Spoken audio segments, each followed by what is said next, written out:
Did you see the size of that bloody thing? I want to kill the cursed thing. What's going on, YouTube? We back in the Low Key Cave, Keyshawn Knobs YouTube page, aka Mr. Low Key, and we back with another movie review. This time we got one of the ones that I actually been really looking forward to, especially after I seen this first trailer, and that's the last Voyage of the Demeter. We have a new vampire pick out, and the thing about this is I love vicious vampire movies. Don't get me twisted, I watched the Twilight movies. I didn't like them, but I went along with whatever they had going on. But outside of the Twilight movies, I just felt like ain't nothing really wrong with the suave type of vampire movies, even some of the action ones. But I like my vampires to be scary. That's all. I feel like movies like 30 Days a Night, I think, do a very, very good job of showing vampires very aggressive, basically being creatures, basically being monsters, you know what I'm saying? And even a movie like Bram Stoker's Dracula, which I remember distinctly that as far as this movie goes that I'm reviewing, The Last Voyage of the Demeter, they had a scene in there mentioning this as far as him being on the ship or whatever, and they had a whole, they didn't go into characters and everything like that, but they had a whole scene with the whole ship scene or whatever, and the captain's logging him talking about it or whatever. But as far as Bram Stoker's Dracula, this is one of my favorite ones as far as vampire movies, showing the transitions of Dracula, not only him being, you know, having that swag, you know, him being real cool or whatever, but also him being a monster and a creature of the night, and, you know, just the different transformations, and we getting to see different forms of Dracula or whatever. So going into this movie, man, I was definitely looking forward to it because, like I said, not only having vicious vampires, but getting a movie like this about Dracula, which I don't feel like I've necessarily seen before, is him being a full-on monster. Like I said, outside of watching Bram Stoker's Dracula. Now, I don't know if y'all ever seen Dracula 2000, but yeah, Gerard Butler, Omar Epps. Anyway, the first thing I would notice about this is that it definitely took on a homage to Alien, the first Alien, Sigourney Weaver, Ridley Scott. You know those certain survival movies where you have these characters stacked up against the odds as far as not knowing what they up against. Even a movie I would say like The Thing, but what's really important about those films is the monster, the creature, but not only that, the cast. This is a really good cast, man. I did not know that I was going to care about this cast the way I cared about them.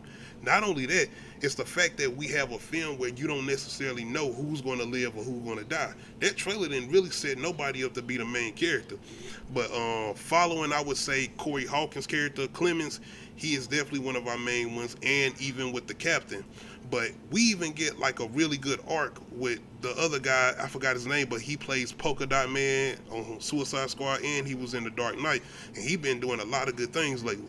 But he has a really, really good arc where he comes off kind of like an asshole, you know, he kind of being like, just basically throwing everything off, anything somebody bring to him saying that something don't seem right, something seems strange, or even his first encounter with Corey Hawkins' character Clemens, he just seemed very off. It's like he ain't really trying to mess with nobody, he only care about getting the job done, and that's it, even with all the warnings he get. But going towards the end of the film, he has a really, really good character arc, and that's the thing I really, really enjoyed about this film, because once we get this good character development and build up, I was ready to like, oh, I don't want to see nobody die. I don't want to see nobody die.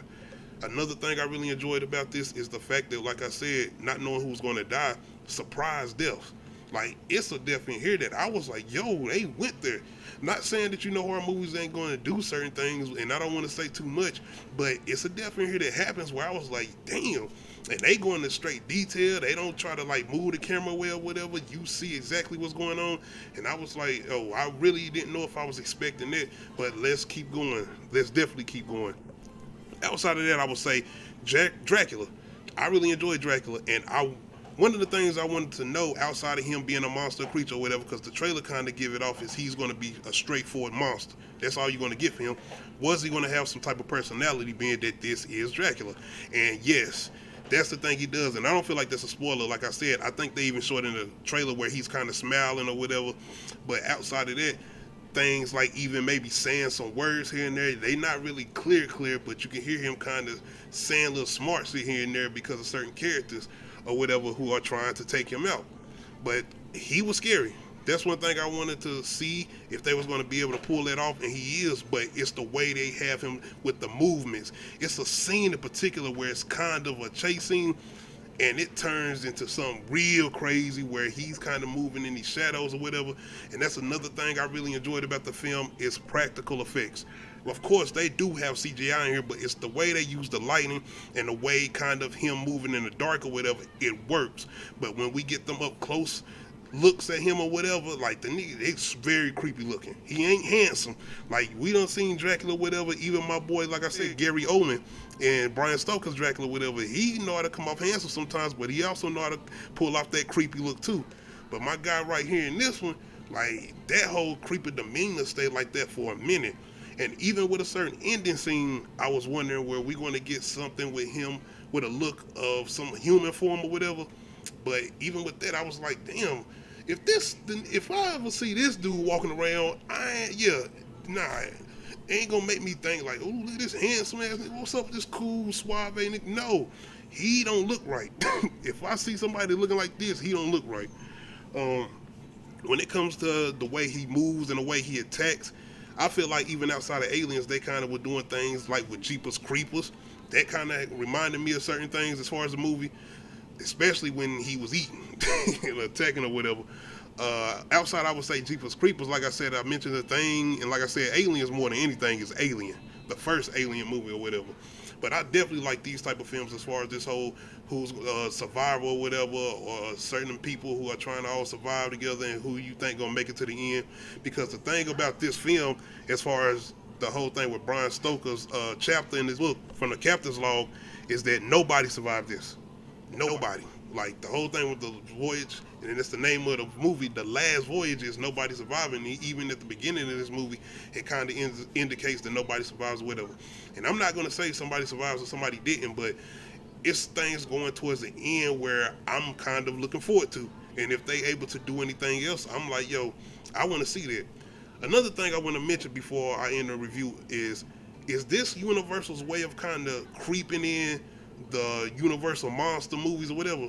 Because think about it, we done had the Invisible Man, now we getting Dracula or whatever, and I think we about to get Wolfman, and I'm not sure what else I think they could be doing outside of that, but that's what I'm saying, especially with the way these films have kind of been ending. Look at the way Invisible Man ended with old girl kind of keeping that suit or whatever. I'm not gonna say how this end, but I ain't saying this got the similar ending or whatever, but it ends in a certain way where you like, oh, we can maybe get something else. Because you always got to remember, Dracula, it doesn't, if you know the log or whatever, or you remember the story or whatever, as far as the chapter in the book, the nigga don't die. I'm just saying, I don't feel like that should be a spoiler. Dracula don't die. Not saying he don't get hurt or something don't happen to him where he kind of get a postpone and back up and kind of get his energy back, but I'm just saying, I would be very interested in if they're trying to creep these movies in, and are they going to do something where they're going to have some type of collaborations coming in, like they building a little universe on the low. That's all I'm saying. I'm not saying they doing that, but it would be interesting if they are trying to work towards that with the way they pushing out these movies, because you know they tried to do this whole setup back then when they did the Tom Cruise movie, The Mummy or whatever, and this whole Universal monster movie universe or whatever. But if they are doing that, I don't mind the way they're going about it, because these movies have been good. In particular, like I said, Invisible Man and The Last Voyage of Demeter, as far as tackling the Dracula story in a different way. But outside of that, like I said, I enjoyed what they did with Dracula. Not everything was perfect, but I like what they did with him as far as making him a monster and a creature of the night, outside of making him handsome like in other movies. Characters, though, I feel like, I might enjoy the characters even a little bit more than I enjoyed Dracula himself. Like I said, with these developments, certain stories behind certain characters, we don't get full backstories, but just knowing a little bit of their history or whatever, it definitely made you care a lot more about the characters. In particular, I would say Corey Hawkins' character, Clemens. And I like even those certain moments with the captain where when shit starts to go down, he kind of like, I ain't gonna say he's losing his mind, but he's kind of getting thrown off, and he's kind of seeing certain shit that I don't think he should be seeing or supposed to be seeing. But I think it's more so what's going on with Dracula, and kind of, I just don't want to get too much away, but I enjoyed a lot with the characters. That was probably some of my favorite things with the movie, outside of what Dracula was doing, like I said, and I did enjoy this ending. I really did. Outside of that, if y'all have had a chance to check out The Last Voyage of Demeter, let me know in the comments how you felt about it. If you haven't, it's definitely worth the watch. You definitely should go check it out. Outside of that, make sure you hit that like button, make sure you hit that subscribe button, make sure you hit that notification bell, let you know when I upload new videos. Other than that, we out.